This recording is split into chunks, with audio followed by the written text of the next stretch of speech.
महाराष्ट्र की ताजा सियासी हालत पर सुभाषपा अध्यक्ष ओम प्रकाश राजभर ने बड़ा बयान दिया है। उन्होंने कहा है कि जो महाराष्ट्र में हुआ है वही खेल यूपी में भी होगा। सुभाषपा अध्यक्ष ओम प्रकाश राजभर से बात की हमारे संवाददाता वीरेश पांडे। जिस तरीके से एनडीए में अजीत पवार जुटे हैं, उप मुख्यमंत्री बने हैं, पूरी पार्टी को उन्होंने तोड़ लिया है, उत्तर प्रदेश की सियासत में भी हलचल मच गई है, क्या कहेंगे? देखिए, जो महाराष्ट्र में हुआ है वही खेल यूपी में भी होने जा रहा है। बिहार में भी शुरू हो गया है काम। तो हम बिहार की बात ना करें तो बेहतर होगा, हम यूपी की ही बात करें। तमाम नेता समाजवादी पार्टी के मुखिया से नाराज, वो लोग दल बदल के लिए तैयार हैं। उनके सहयोगी दल भी उनका साथ छोड़ने के लिए तैयार हैं, क्योंकि जो रुझान आ रहे हैं वार्ता के दौर में, जो बातचीत में, वो यही है कि लोग उनके साथ चलने को तैयार कोई नहीं है। आपको लग रहा है कि समाजवादी पार्टी के विधायक वो सब आपके संपर्क में हैं? चूंकि आप गठबंधन में रहे हैं, गठबंधन में उनके प्रचार में भी उनका साथ दिया है आपने, तो आपको लगता है कि बहुत सारे ऐसे समाजवादी पार्टी के विधायक भी आपके संपर्क में हैं? कई लोग हैं। अब वो उसका खुलासा हम बाद में करते हैं ना, पहले बता देंगे तो फिर दिक्कत होगी ना। बहुत लोग नाराज हैं, वो जान चुके हैं कि अब समाजवादी पार्टी के साथ अब वो चीज़ नहीं रह गई जो माननीय मुलायम सिंह के ज़माने में थी, शिवपाल जी के ज़माने में थी। अब वो समाजवादी पार्टी नहीं रह गई है। समाजवादी पार्टी, आप देखिएगा, जो उनके विधायकों का कहना है, उनके लोगों का कहना है, ये नज़र आ रही है। उनकी बातों से ये लग रहा है कि समाजवादी पार्टी का वो असर होने जा रहा है जो महाराष्ट्र में हुआ है, वही हाल यहाँ भी होने जा रहा है। एनसीपी का और क्या, जो एनसीपी का वहाँ हाल हुआ है वही हाल यहाँ होने जा रहा है। यानी एनसीपी जिस तरह से टूटी है उसी तरीके से समाजवादी पार्टी भी टूट जाएगी। और क्या होगा? ये बहुत बड़ी खबर दे रहे हैं। जब अपना भविष्य हर नेता संवार रहा है ना, हर नेता अपने भविष्य के विषय में सोच रहा है, तो उस स्थिति में जो लोग जान रहे हैं कि हमारा भविष्य यहाँ नहीं है, तो वहाँ क्यों रहेंगे? भाई पटना क्यों नहीं गए? एक उदाहरण है ना, पटना न जाने का। आप देखिएगा आगे भी जो रैली होने जा रही है, उनके बैठक होने जा रही है, वहाँ भी नहीं पहुँचेंगे। अखिलेश यादव की बैठक में नहीं जाएंगे, देख लीजिएगा। यानी जैन चौधरी के संपर्क में हैं आप? अब सारी बात हम नहीं खुलासा करेंगे ना, बताएंगे समय पे बता देंगे अखिलेश यादव को। नहीं, हम उनको क्या बताएंगे, जो कारनामे हैं उसको बताएंगे, क्या हो रहा है उसको रिजल्ट हम देंगे। बिहार में क्या होगा? बिहार में भी वही होगा जो महाराष्ट्र में है। अभी है कि अभी विकल्प सरकार बनाने की तैयारी हो जाए तो फिर वो लोग भी वहाँ भी जिस तरह की हलचल है, उठापटक शुरू हो गई है।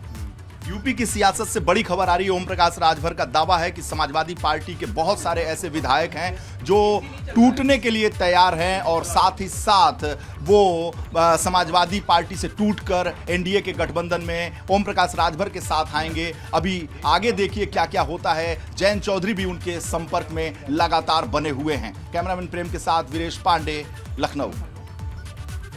सीतापुर में गोंड नदी में पुल से नीचे खाई में गिरी कार और हादसे में डीपी वर्मा मेमोरियल कॉलेज के कोषाध्यक्ष की मौत हो गई। हादसे में एक अन्य युवक की भी जान जा चुकी है, 2 लोग घायल हैं। सीतापुर लखनऊ हाईवे पर यह हादसा हुआ।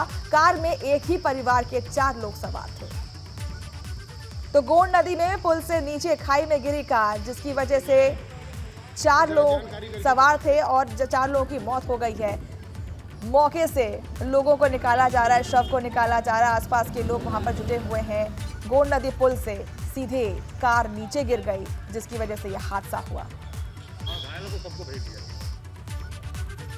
वहीं फिरोजाबाद में आगरा लखनऊ एक्सप्रेस पर भीषण सड़क हादसा हुआ है। पुलिस की बोलेरो कार सड़क पर खड़े ट्रक में जाकर टकरा गई, जिससे 5 पुलिसकर्मी सहित 8 लोग घायल हो गए। सभी घायलों को इटावा के सैफई मेडिकल कॉलेज भर्ती कराया गया है। दरअसल महोबा पुलिस की गाड़ी अपहरण की गई बच्ची को दिल्ली से बरामद कर लौट रही थी। सड़क हादसे में अपहृत मां की मां मीना गंभीर रूप से घायल हो गई है।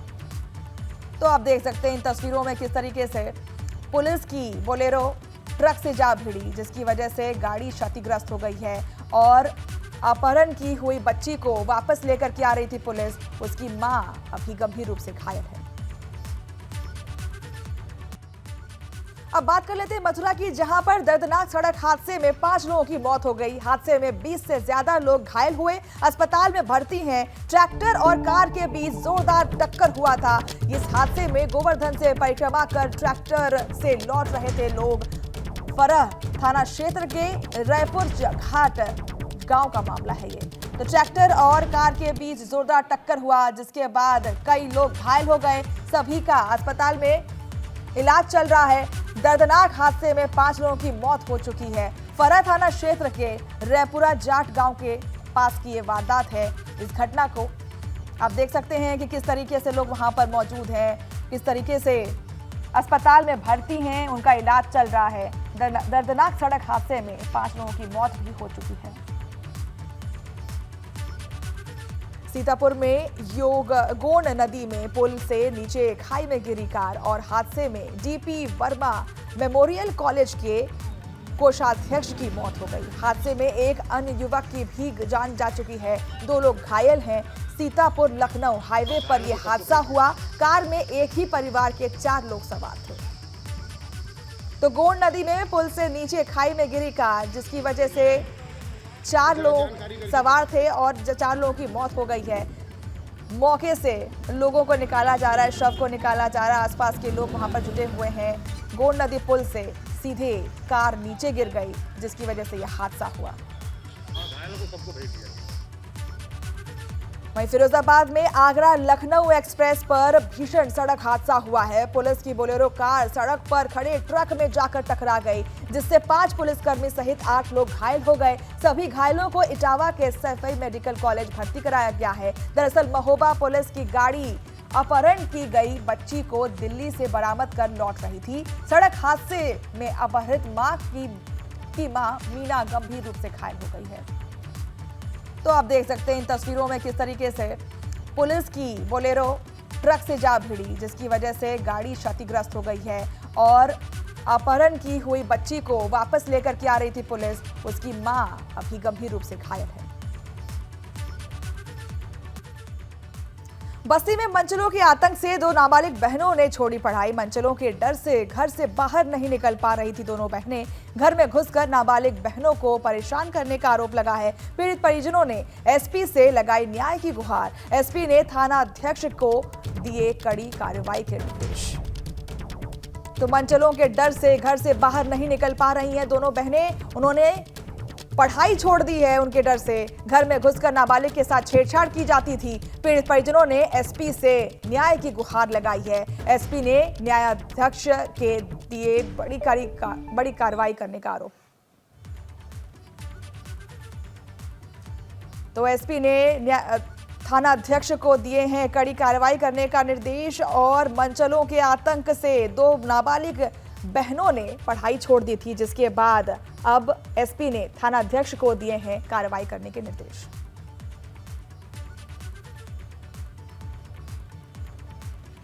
इसमें अभियोग दर्ज है, लेकिन उनकी शिकायत थी इसमें जो छाड़ की धाराएं जो नहीं लगाई गई हैं, इसमें भी उनको निर्देश दिया गया है कि इसमें साथ में विवेचना करें और जिस प्रकार के तथ्य सामने आते हैं उसके अनुसार कार्रवाई करें। वहीं बदायूं में करंट लगने से युवक की मौत हो गई। कूलर में करंट आने से झुलसा युवक, इलाज के दौरान उसकी मौत हो गई। करंट लगने से युवक की मौत के बाद परिजनों में कोहराम मचा हुआ है। पुलिस ने शव को कब्जे में लेकर पोस्टमार्टम के लिए भेजा। सिविल लाइन थाना क्षेत्र के अब्बासी कॉलोनी की ये घटना है। तो आप तस्वीरों में देख सकते हैं कि किस तरीके से परिवार में मातम का माहौल पसरा हुआ है। करंट लगने से युवक की मौत हो गई थी। कूलर में करंट आने से युवक झुलस गया था, जिसके बाद इलाज के वक्त उसकी मौत हो गई। और अब परिवारजनों में मातम का माहौल पसरा हुआ है। हालांकि अभी शव को पोस्टमार्टम के लिए भेजा गया है और आगे की कार्रवाई शुरू की गई है। और भी चीजें जानने की कोशिश की जा रही है कि आखिर मौत की वजह सिर्फ करंट थी या कुछ और। सिविल लाइन थाना क्षेत्र के अब्बासी कॉलोनी की घटना है, जहां पर करंट लगने से युवक की मौत हो गई थी। कहा जा रहा है कि कूलर में करंट आने की वजह से युवक झुलस गया था, जिसके बाद उसका इलाज चल रहा था और इलाज के वक्त उसकी मौत हो गई थी। और अगली खबर भी बदायूं से ही है, जहां सिंचाई विभाग के कार्यालय में संदिग्ध परिस्थितियों में शव मिलने से इलाके में सनसनी फैल गई। बताया जा रहा है कि मृतक सिंचाई विभाग में ही चपरासी के पद पर कार्यरत था। जब दूसरे कर्मचारी ऑफिस पहुंचे तो शव देखकर चौंक गए और तत्काल इसकी जानकारी पुलिस को दी गई। सूचना मिलते ही मौके पर पुलिस पहुंची और शव को कब्जे में लेकर पोस्टमार्टम के लिए अस्पताल भेज दिया गया। मामला सिविल लाइन थाना क्षेत्र के सिंचाई विभाग के कार्यालय का है। फिलहाल पुलिस पूरे मामले की जांच में जुटी हुई है। तो सिंचाई विभाग के ऑफिस में शव मिलने से सनसनी फैल गई, जिसके बाद सूचना प्राप्त होते ही पुलिस वहां मौके पर पहुंची और उसके बाद शव को पोस्टमार्टम के लिए भेज दिया गया है। वहीं हरदोई पुलिस ने देह व्यापार करने के आरोप में 9 लोगों के खिलाफ बड़ी कार्रवाई की है। पुलिस ने सभी 9 आरोपियों को करीब 3 करोड़ 25 लाख की संपत्ति कुर्क की है। मौके पर पहुंची कासिमपुर पुलिस की टीम ने ढोल बजाकर आरोपियों की संपत्ति कुर्क की है। मामला अतरौली थाना क्षेत्र का बताया जा रहा है। पुलिस की माने तो ये सभी लोग देह व्यापार के धंधे में संलिप्त थे, जिनकी 3 करोड़ 25 लाख रुपए के कुल 30 चल और अचल संपत्तियों को कुर्क कर लिया गया है। एसपी राजेश द्विवेदी ने बताया कि सभी आरोपियों पर पहले से ही केस दर्ज थे, जिसके आधार पर यह कार्रवाई की गई है। ये गैंग जिसके 23 सदस्य थे, अनैतिक देह व्यापार में लिप्त था, जिनके विरुद्ध जनपदीय पुलिस द्वारा गैंगस्टर अधिनियम का मुकदमा कायम किया गया था। इसी गैंग के 9 सदस्यों को जो अवैध अपने व्यापार से उन्होंने संपत्ति अर्जित की थी, उसको डीएम हरदोई द्वारा दिनांक 30 तारीख को कुर्क कर लिया गया था। आज प्रशासन और पुलिस द्वारा उस सभी संपत्तियों को अटैच कर लिया गया है। अब बात कर लेते हैं मथुरा की, जहां पर दर्दनाक सड़क हादसे में 5 लोगों की मौत हो गई। हादसे में 20 से ज्यादा लोग घायल हुए, अस्पताल में भर्ती हैं। ट्रैक्टर और कार के बीच जोरदार टक्कर हुआ था। इस हादसे में गोवर्धन से परिक्रमा कर ट्रैक्टर से लौट रहे थे लोग। फरह थाना क्षेत्र के रायपुर घाट गांव का मामला है ये। तो ट्रैक्टर और कार के बीच जोरदार टक्कर हुआ, जिसके बाद कई लोग घायल हो गए। सभी का अस्पताल में इलाज चल रहा है। दर्दनाक हादसे में 5 लोगों की मौत हो चुकी है। फरह थाना क्षेत्र के रायपुरा जाट गांव के पास की ये वारदात है। इस घटना को आप देख सकते हैं कि किस तरीके से लोग वहां पर मौजूद हैं, किस तरीके से अस्पताल में भर्ती हैं, उनका इलाज चल रहा है। दर्दनाक सड़क हादसे में 5 लोगों की मौत भी हो चुकी है। खबर बागपत से है, जहां यूनिफॉर्म सिविल कोड पर आरएलडी अध्यक्ष जयंत चौधरी का बयान आया है। यूनिफॉर्म सिविल कोड का स्वरूप सामने आने पर ही चर्चा संभव है। देश में पुरुषों और महिलाओं को मिले समान अधिकार। भाजपा और राजभर के कहने से कुछ नहीं होता। महाराष्ट्र के सियासी घटनाक्रम पर बोले जयंत चौधरी, देश में पहली बार ऐसा नहीं हो रहा है। जयंत चौधरी, विकास के लिए 2024 में होगा नया सवेरा, ऐसा कहा है जयंत चौधरी ने।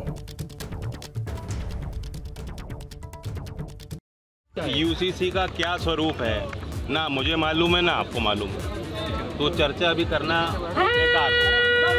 यहाँ तक महिला के सशक्तिकरण का सवाल हो और एक संस्कार पूरे देश में होने का सवाल हो, तो जहाँ अगर महिलाओं का किसी भी मान्यता के तहत अगर अपमान होता है तो वो सही नहीं। आधुनिक भारत में लोकतंत्र में बराबरी होनी चाहिए, महिला और पुरुष के रिश्तों में भी बराबरी होनी चाहिए। अब सरकार उसको कैसे काम कर सकती नहीं कर सकती वो दूसरा विषय है। चौधरी साहब, राजभर जी और बीजेपी कह रही है जयंत चौधरी बीजेपी में शामिल हो रहे हैं। क्या महाराष्ट्र जा रही है यहाँ पर? क्या महाराष्ट्र वाला दोहराया जाएगा? आप क्या चाह रहे हो कि मैं अपना नया सूट सिलवाऊं? ये बीजेपी और राजभर कह रहे हैं। उनके कहने से क्या होता है? उनके कहने से क्या होता है? मेरा स्टैंड क्लियर है। यहाँ आज क्योंकि एक सामाजिक कार्यक्रम है, राजनीतिक कार्यक्रम मंच नहीं था, कार्यकर्ताओं के बीच कार्यक्रम होता उस हिसाब से या चुनावी कार्यक्रम होता तो हम खुल के बातों को कह सकते थे। केंद्रीय मंत्री मुख्तार अब्बास नकवी ने दावा किया है कि 2024 में विपक्ष के लोगों को लगेगा 440 वोल्ट का झटका। और केंद्रीय मंत्री ने रामपुर में कहा है कि जो अभी 40 का झोल दिखाई दे रहा है वो 2024 में विपक्ष को 440 का झटका बनता दिखाई पड़ेगा। उन्होंने कहा कि विपक्ष की मोदी को हटाने की हट पर है। जनता का मोदी जी को दोबारा लाने का संकल्प भारी पड़ रहा है। ये महाराष्ट्र में घटनाक्रम हुआ है कल, उसको हम यही कह सकते हैं कि जो ये 40 का अभी झोल दिखाई पड़ रहा है, 24 में 440 का झटका दिखाई पड़ेगा। वो इसलिए कि जिस तरह से नरेंद्र मोदी जी के काम की गिनती ने विपक्ष के सारे राजनीतिक गणित को बिगाड़ दिया है, तो एक तरफ काम की गिनती और दूसरी तरफ विपक्ष का बिगड़ा हुआ गणित। आज जो है वो मोदी जी को हटाने की जो इनकी हट है, उस पर जो है वो देश की जनता की मोदी जी को दोबारा लाने की का जो संकल्प है वो भारी पड़ रहा है। वहीं गुरु पूर्णिमा पर गोरखपुर पहुंचे सीएम योगी ने गोरखनाथ मंदिर में पूजा के साथ गौ सेवा भी की है। आपको बता दें कि गुरु शिष्य परंपरा की चर्चा बिना नाथ पीठ की चर्चा के पूरी नहीं होती, क्योंकि ये परंपरा इस पीठ का मूल है और नाथ योगियों की ताकत भी है। इस परंपरा को कायम रखकर ही नाथ पीठ ने गुरु के प्रति आस्था और सम्मान को कायम रखने का संदेश पूरी दुनिया को दिया था, साथ ही दुनिया के कल्याण का मार्ग प्रशस्त किया था। वहीं गोरखपुर पहुंचे सीएम योगी ने गुरु पूर्णिमा पर आयोजित कार्यक्रम में शामिल होने के बाद जनता दरबार लगाई और लोगों की फरियादें सुनी। इस दौरान मुख्यमंत्री ने मौके पर मौजूद अधिकारियों को कई मामलों के ऑन स्पॉट निपटाने का निर्देश भी दिया। सीएम के जनता दरबार में बड़ी संख्या में फरियादी पहुंचे थे, जिन्होंने अपनी समस्याओं से लोगों को अवगत कराया।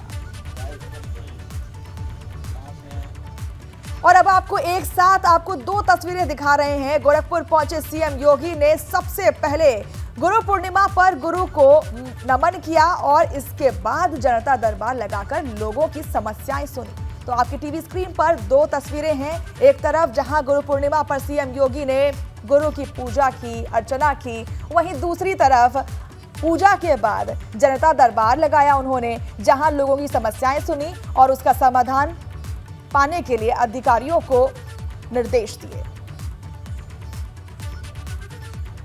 नमस्कार, मैं हूं आपके साथ मनीषा सिंह और आप देख रहे हैं एबीपी गंगा। सबसे पहली खबर ग्रेटर नोएडा से आ रही है, जहां पहुंची पाकिस्तानी महिला गिरफ्तारी। पाकिस्तानी महिला से पूछताछ में जुटी है एजेंसियां और ऑनलाइन गेम के दौरान नोएडा के युवक से हुआ था प्यार।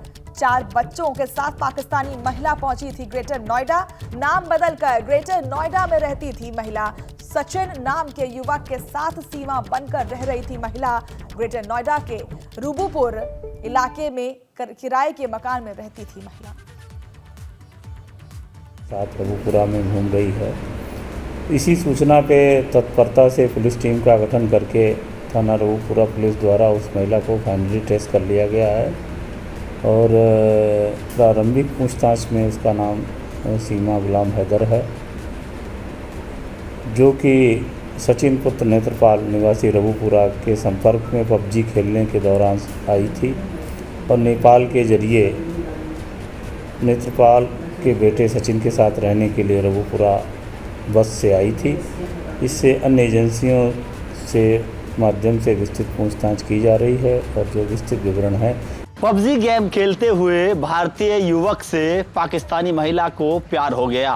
प्यार इस कदर परवान चढ़ा कि पाकिस्तानी महिला अपने 4 बच्चों को लेकर के नेपाल के रास्ते वो भारत आई और भारत के ग्रेटर नोएडा इस कस्बे में यहाँ पर वो रहने लगी। ये वही कस्बा है, ये वही गली है जहाँ पर वो पाकिस्तानी महिला अपने प्रेमी के साथ यहाँ पर रह रही थी। देखिए, उसको किसी को भनक तक नहीं लगी कि वो पाकिस्तानी महिला इसी गली के इस मकान में यहाँ पर रह रही थी। बड़े ही सातिराना तरीके से वो अपने प्रेमी के साथ 4 बच्चों के साथ यहाँ पर रह रही थी। ये बताया जा रहा है कि लगभग 1.5 महीने पहले वो यहाँ पर आई थी और उन दोनों ने 2500 रुपये में कमरा लिया था और दोनों गुपचुप तरीके से यहाँ पर रह रहे थे। ये भी बताया जा रहा है कि जो युवक है वो युवक इसी कस्बे का रहने वाला है, लेकिन वो यहाँ पर किराए पर रहता था। इन मकान मालिक को इसकी जानकारी तब हुई जब पुलिस मौके पर पहुंची, पूछताछ की, तो उससे पहले ही वो दोनों प्रेमी प्रेमिका अपने बच्चों को लेकर मौके से फरार हो गए थे। अब कई टीमें इसमें बना दी हैं और दोनों की तलाश की जा रही है। ये भी कहा जा रहा है कि आखिर वो पाकिस्तानी महिला कहीं पाकिस्तान की कोई गुप्तचर तो नहीं। इन सभी पहलुओं पर पुलिस जांच कर रही है।